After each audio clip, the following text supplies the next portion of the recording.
Right now, switch your family to T-Mobile and get 4 lines for $25 a line with AutoPay and 5G access included on America's largest 5G network.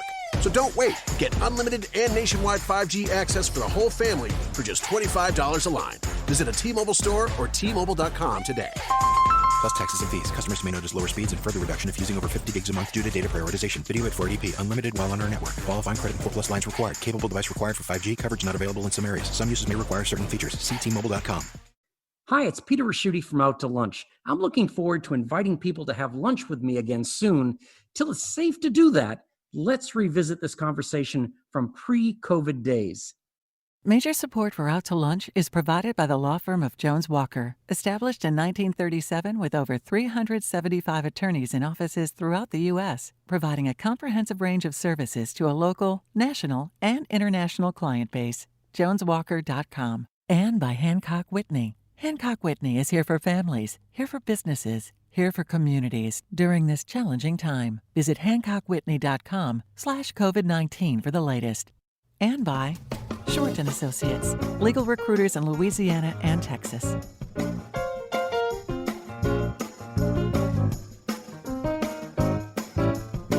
From Commander's Palace Restaurant in the Garden District in New Orleans, we're out to lunch with Peter Raschuti. Peter Raschuti is Tulane University's A.B. Freeman School of Business professor and director of the award-winning Birkenroad Reports. It's business, New Orleans style. Hi, I'm Peter Raschuti. Welcome to Out to Lunch. If you own a car in Louisiana, there's a good chance you're driving around with a license plate that says Sportsman's Paradise.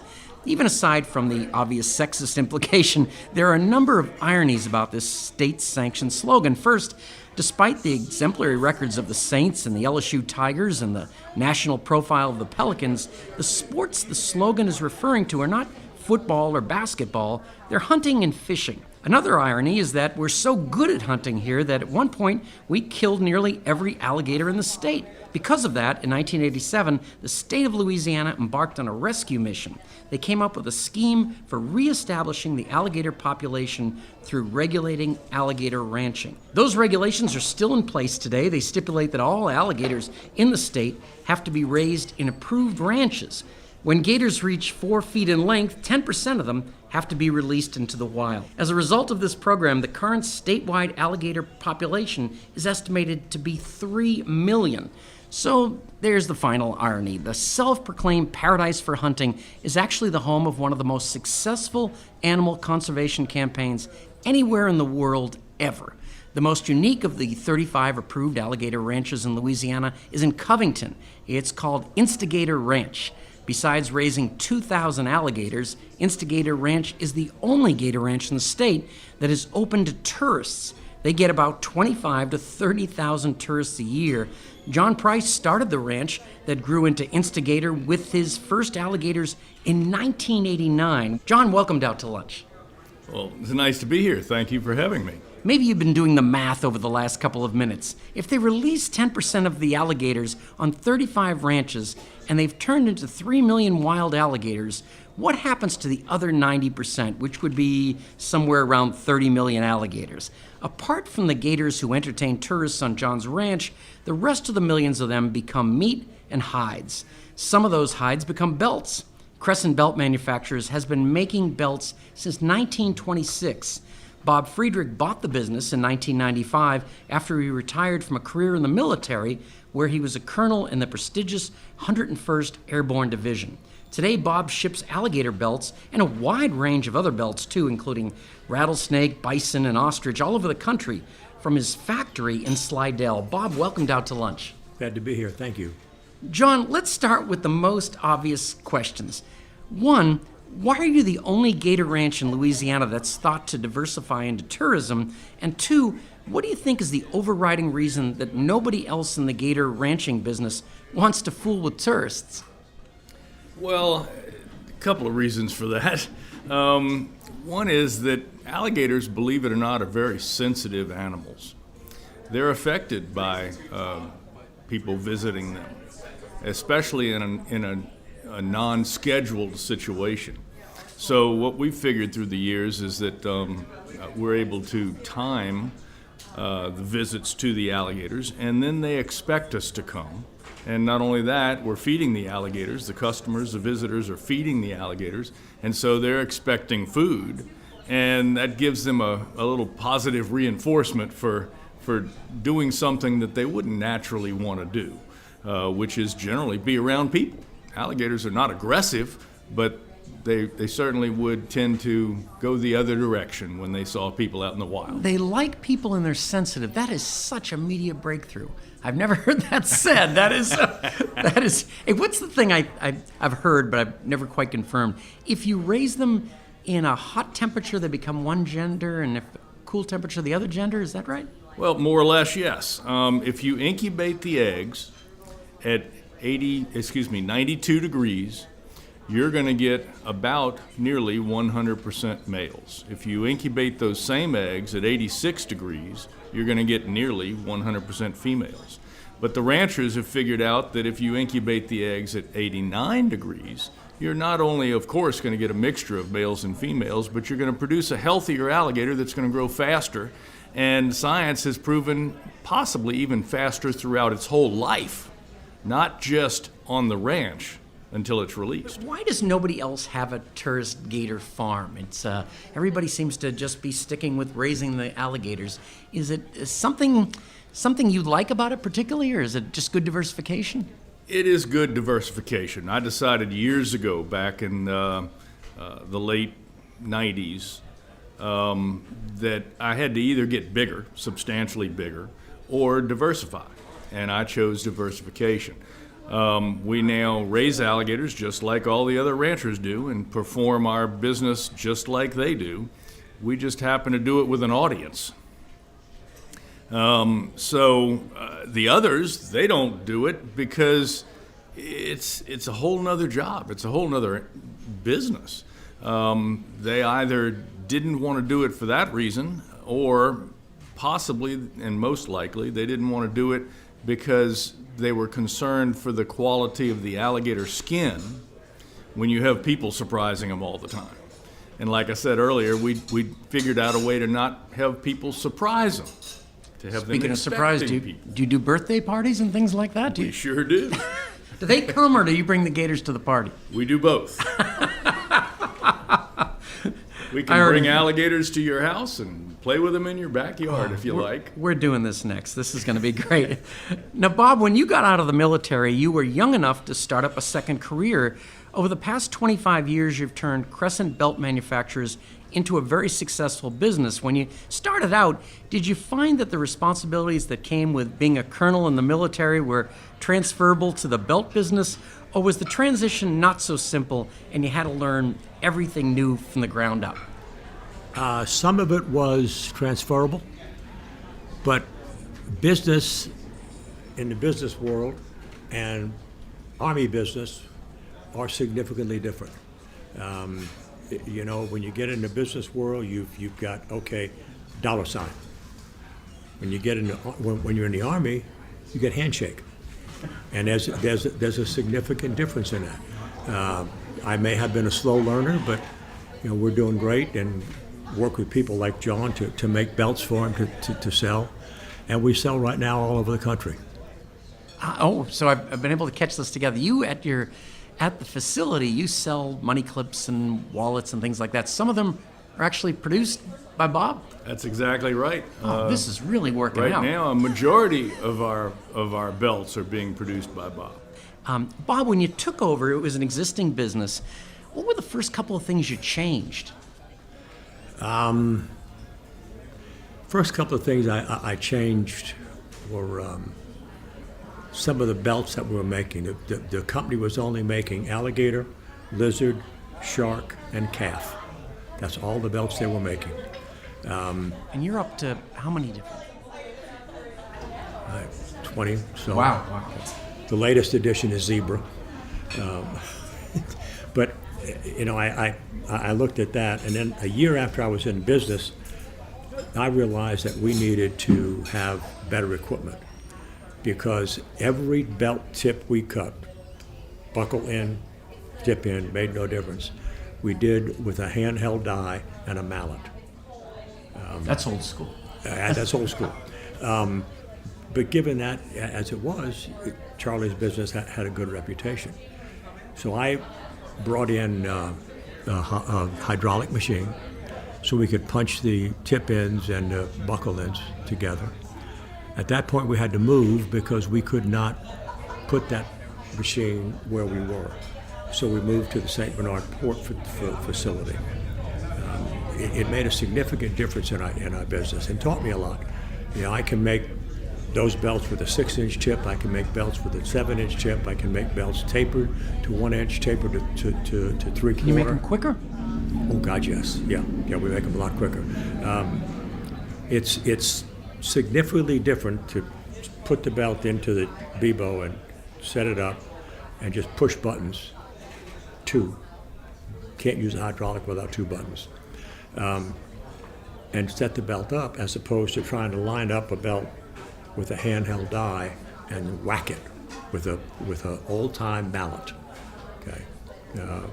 By the way, we still have all those dies around. We still have the mallet around, and occasionally we still do it because we have a request for a different type belt. I thought you were just playing for a power outage or something like that. Yeah.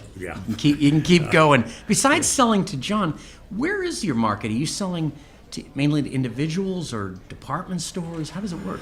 We sell primarily to custom clothiers, men's stores, buckle makers. We're working right now to see if we can expand into a major retailer. And then we're going to, from that point, we're going to go more into the golf industry because we do belts of many, many colors. You'd be surprised what colors you can put on these This skins. one is, you called it cognac? Yeah. Yep. Now, it's called peanut, it's called cognac. I decided I like to have an after dinner drink, so I picked up the name cognac. Yeah. Now, when you get these companies on board, do you sell it as like that? If that department store is an example, do you sell it as a white label? Does their name go on it, or does your name stay on it? Most of the time, their name goes on it. We must have 50 different private labels that we do. I would love to have Crescent Belt on the back of all the belts. Can't really do that. John's is private labeled because it's his company that's selling the belt. I sell to John, so from a business standpoint, it's no different. But John gets the reality to say, hey, this is my belt. It comes out of my alligator. Here's my logo. There's one issue that keeps coming up when I talk to people that, hunt alligators and such, is they seem to have to send them far away to be tanned. Is that true? Well, there's not a lot of tanneries in the world, but there are some actually nearby. One of the biggest tanneries, possibly the biggest tannery in the United States, is in Louisiana. Oh. So that's not very far No, away. Whereabouts is it? It's in Lafayette. It's known as Reptile Tannery of Louisiana. There's a couple of others, one in Georgia, American Tanning is in Georgia, and there's one in Florida. Those are the only 3 that I'm familiar with that are good quality. There used to be a lot more of them, though, right? Is that what I've heard? Before my time. Oh, before your time. Okay, that makes sense. You're listening to Out to Lunch. I'm Peter Raschuti. I'm talking with John Price from Instigator Alligator Ranch and Bob Friedrich from Crescent Belt Manufacturers. We'll be right back after this very brief break. You're listening to Out to Lunch. I'm Peter Raschuti. I'm talking with John Price from Instigator Alligator Ranch and Bob Friedrich from Crescent Belt Manufacturers. We're talking about the conservation end of it, and I think the thing that got me researching for the show was that without you, 92% of all alligators either don't make it, out of the egg stage, or something happens to them when they're quite little. So you're increasing those percentages pretty dramatically. Yeah, it's an amazing program. That's the basis for which the ranching industry began. Was that not only was the population low and something needed to be done about it, but through scientific studies, the Wildlife and Fisheries determined that the population of alligators wasn't surviving at a young age. Basically, they were being born and eaten. In some cases, they weren't being born, just the eggs were eaten. So the end result was only 6 to 8% of the eggs laid in the marsh were growing to become a 4-foot alligator. So the Wildlife and Fisheries said, well, maybe we can come up with a plan to solve this problem. And their plan was to go out in the marsh and get all the eggs. Attempt to leave none of them for Mother Nature. Now, we can't do that. We're not that perfect. But we attempt to pick up all the eggs out of the marsh, bring them into our ranches, incubate them, hatch them, then raise them to an average size of 4 feet. And by then they can kind of take care of themselves. There's nothing going to eat a 4-footer and come back for a second helping. Even a bear, if a bear takes on a 4-footer. Weird conversation to have in Commander's Palace, but this is good. If a bear takes on a 4-footer, he may win, but he probably ain't never going to do that again. And it is incredibly regulated, right? I mean, what I've always heard is that you need a tag to take a gator, and the tag is a function of how much swamp you own. Is that roughly right? Yeah, that's a slightly different program, actually. The wild alligator hunting program, like they do on swamp people, you do need tags. You need a lease from a private landowner, or you need to own the property. And then you get authorized by the Wildlife and Fisheries to take a certain number of alligators off of the property. In the ranching program, it's very similar. You need a lease from a private landowner, or you need to own the property. You give that lease or description of the property to the Louisiana Wildlife and Fisheries. They determine how many alligator eggs should be on that property, and they authorize you to take those eggs. If you find that there's a lot more eggs, back in the old days, in the early mid-'80s and '90s, we would find that there were more eggs out there than they authorized us to take. Well, we could only take what they authorized, but we could report that we found more. They'd resurvey the property and allow us to go back and get them next year. So we're basically allowed to remove the eggs from the property because we're going to have an 85% survival rate to 4 feet. Whereas in the wild, as I mentioned, 6 to 8%. It's a no-brainer. And Bob, you coming out of the military, you made this acquisition of a pretty successful company that you were going to make better, but not in too long a period of time, you had to buy some new equipment. Was that kind of scary? I mean, putting out new expenditure? No. Well, expenditures, yes, but one thing the military taught me is that you can always get better equipment. I brought in the 2nd Battalion of Bradley Fighting Vehicles. Significant difference in where the Army was before and after the Bradley. So getting a new piece of equipment to me made sense, and not as difficult as acquiring a tank. I mean, this makes a lot of sense. No, back just before I retired, an M1 tank was $2.1 million, I believe, but compared to my equipment, it was very little. And there's an excellent guy that runs machinery, Randall Machinery, in Texas, and he's easy to work with. Comes in and stuff. And right after the clicker or the Bebo, we then got a splitter to help us split the leather hides. So we took all the fur off of them and made the thickness that they should be. I found 2 Fortunas, which are a different type machine, a rotating blade, in a closet. And I said, we have to do better than this.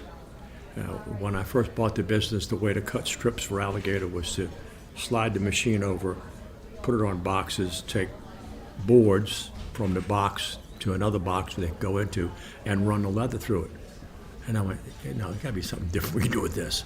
So we got the splitter, we got the Bebo to take care of the ends of the belts. And then when we had the Fortunas, we just had to put them into different use.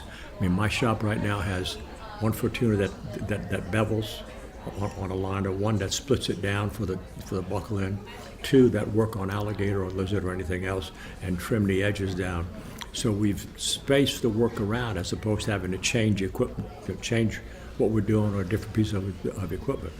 And then the most unique piece of equipment that I got, that I purchased, was a cutter.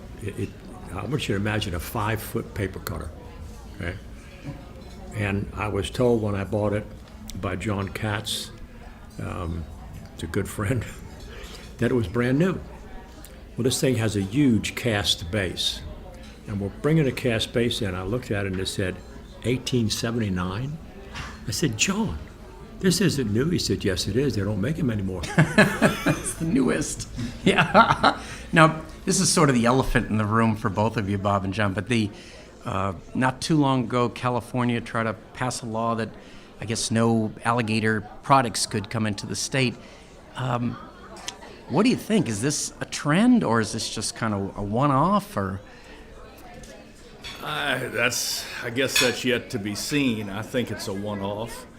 I think it's people that have not done scientific studies like the Wildlife and Fisheries, and who have not analyzed the situation, but have a gut feeling that animals should be left alone.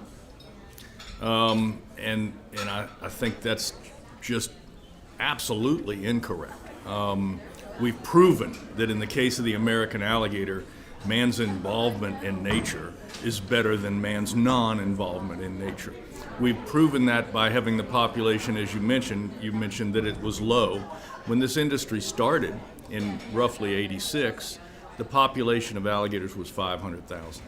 We were returning 17% in order to get that population up.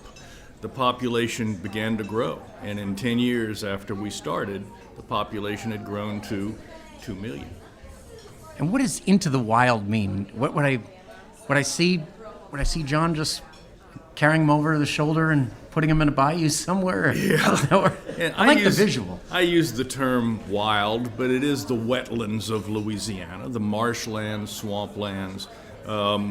We catch the alligators, we tape their mouths, make it safe to deal with the alligator because his mouth is taped shut, and we hand that alligator to the Wildlife and Fisheries. They check its sex, they check its length, they put a tag on each rear foot so that that alligator will have a unique number, and we have to return at least 50% females.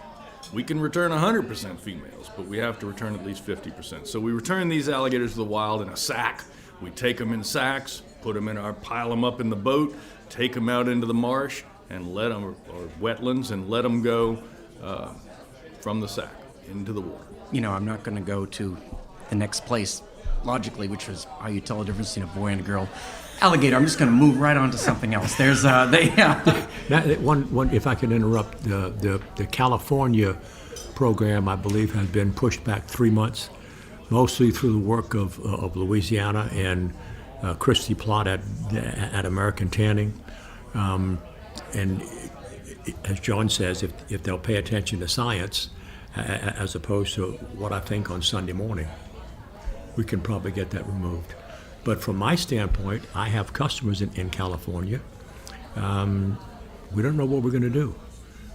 We know we have another 90 days, but beyond that, I don't know. I know of a very, very talented manufacturer out there who's planning on moving out of the state because he can't do anything. Wonder if it's like guns where people will stock up on alligator belts. Wouldn't that be the funniest thing? I go for that. Yeah, that. All right, right, okay. All right, that'll be our first business idea here. You're listening to Out to Lunch. I'm Peter Raschuti. I'm talking with John Price, owner of Instigator Alligator Ranch in Covington, and Bob Friedrich, owner of Crescent Belt Manufacturers in Slidell.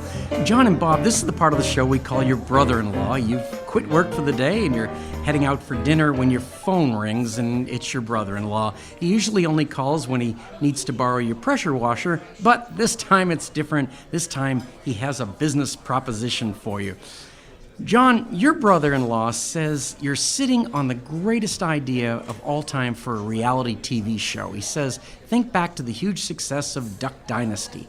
That swamp drama made the Robertson family a fortune. And you could easily do the same thing at Instigator Ranch. You could call the show Alligator Empire. You wouldn't have to do anything different. You just open up the place to a camera crew and maybe once in a while have a few fake arguments with the staff for a bit of drama. Your brother-in-law is prepared to quit his job and produce Alligator Empire for you for just a reasonable cut of the profits.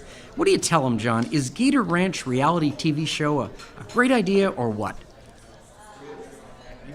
Your turn, John. Yeah. I guess I've been a little disappointed in some of the alligator TV shows because they play off on the lack of intelligence of us locals. Swamp People is a good example, yeah. And I feel quite the opposite. I feel like this is very possibly the most successful program of protection for any animal on the planet. And it's not a result of a bunch of idiots going out and shooting alligators. Shoot them. It's a result of years, dozens of years of analysis by the Wildlife and Fisheries that's resulted in a plan. And that plan has been implemented. And the population of alligators has grown to 3 million. And I would argue that point, because there's another 750,000 on ranches, and those aren't counted in the 3 million.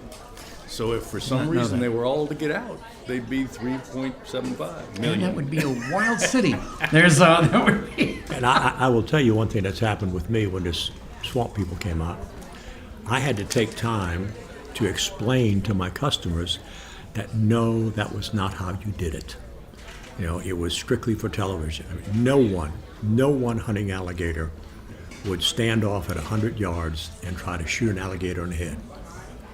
No one that I know of and I've hunted with would be in a boat and alligators thrashing around and they shoot. You know, you're not going to hit the alligator. The key to fishing an alligator, to me, is an instant kill. You don't want to, I mean, yes, we're going to use it, we're going to make product out of it, we're going to sell the meat, but I don't want to kill any animal, and I'm a hunter otherwise, unless I kill it like that. What I've developed over time is pulling the alligator head up over the gunnel of the boat and put it right in the eye. Eye brain, very short distance, and the animal's dead instantly. John, what you're describing is actually more of a show that would air on PBS or National Public Radio. And I kind of like that. Now, Bob, your brother-in-law has a great idea, too. Millennials and the generation behind them, Gen Z, like products to come with a narrative, and they like the businesses they patronize to be socially responsible. Your brother-in-law says you could market to these kids by having them follow the lifespan of the alligator that their belt comes from. The customer would adopt an alligator from the beginning of its life when it's hatched on John's ranch. Then they can follow the gator's life online and make small financial contributions to its upkeep. Eventually, they end up getting a belt. Your brother-in-law says millennials and Gen Z will love it, and in a strictly business sense, you're getting paid for a belt before you have to deliver it. What do you tell your brother-in-law? Is this a savvy marketing plan or a really dumb idea? You know, John, I'd say it's a savvy marketing plan. We've already got the adoption program going. You can adopt alligators at Instigator Ranch. I don't know if people are going to want to wait 2 years for their belt. You know what? One thing we do. You'd have to figure out how much weight you were going to put on between there and then. Yeah. When we're requested to make a one-piece alligator belt, and there are three really good companies that do that. Myself, Trajan out in Wyoming, and a company over in France, or Italy, I'm sorry. But we will take an alligator, and if you order a one-piece belt from me, the tag on that alligator's tail will be imprinted into that belt. So you get a belt, you've got the tag number, and if we really want to make it fancy, and it depends on my customer whether we do or not, we'll clip the end of the tail and send it to them. So they get a presentation of an alligator belt, one piece, the tag imprinted, and a tail. I have never seen that. No, I know. On the other hand, you're the only guy that cuts the gators, is it north-south? North-south. As opposed to across the middle there. So. Yeah, and there's a reason for that. When you're dealing with a full-size alligator, the fibers in the skin run north and south. So when you cut across the skin, you're shortening, you're breaking those fibers, okay? Then you have to have more splices. I have actually seen a size 38 inch and a quarter alligator belt, black, made by another manufacturer that had 5 splices in it. Okay?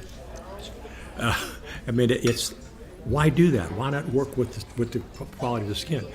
One challenge that happens, and one of our customers went to the Masters to show alligators and show his sterling buckles and stuff. Because you cut the alligator lengthwise, the fibers in the alligator are stronger than the fibers in a cow. And a cow. So when you hang the belt, well, that's what the leather Yeah, comes leather from. to regular leather Yeah. belt. When you hang the belt down, the skin may do this, and instead of hanging straight, it'll hang with a little bit of a curve. You've got to be able to explain that to people. Once they understand it, it's great, but if they don't understand it.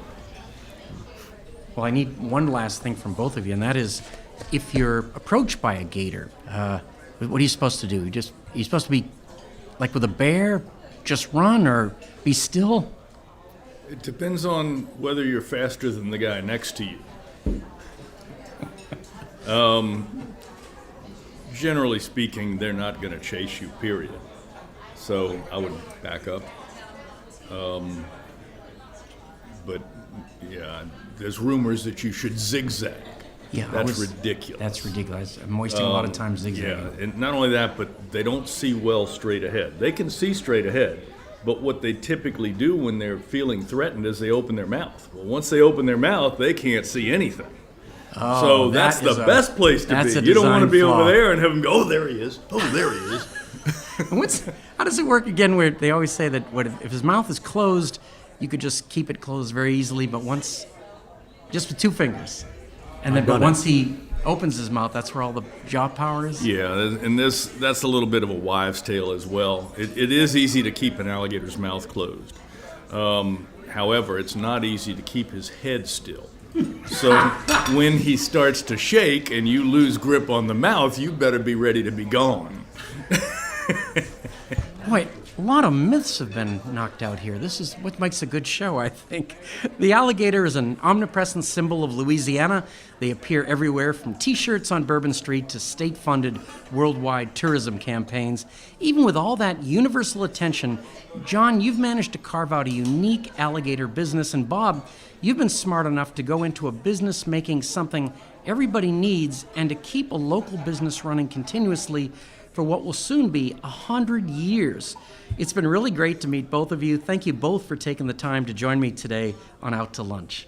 Thank you. Thank you. My guests on Out to Lunch today have been John Price. He's the owner of Instigator Ranch, and Bob Friedrich. He's the owner of Crescent Belt Manufacturers. If you want to know what we look like, you can find photos from this show on itsneworleans.com and on our Out to Lunch social media. These photos were taken today by Jill LaFleur. You can find more of Jill's photos at lafleurphoto.com.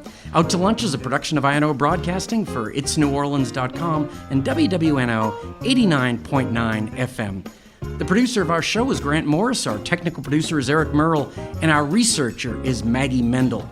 I'm Peter Raschuti. Thanks for joining me. I look forward to meeting you again next week around the table here at Commander's Palace for more business, New Orleans style, on Out to Lunch. Major support for Out to Lunch is provided by the law firm of Jones Walker, established in 1937 with over 375 attorneys in offices throughout the U.S., providing a comprehensive range of services to a local, national, and international client base. JonesWalker.com. And by Hancock Whitney. Hancock Whitney is here for families, here for businesses, here for communities during this challenging time. Visit HancockWhitney.com/COVID-19 for the latest. And by Short & Associates, legal recruiters in Louisiana and Texas. Mitchell Foreman wrote and performs all the music on Out to Lunch. You can hear Mitchell's music anywhere great jazz is sold or streamed, and at mitchellforeman.com.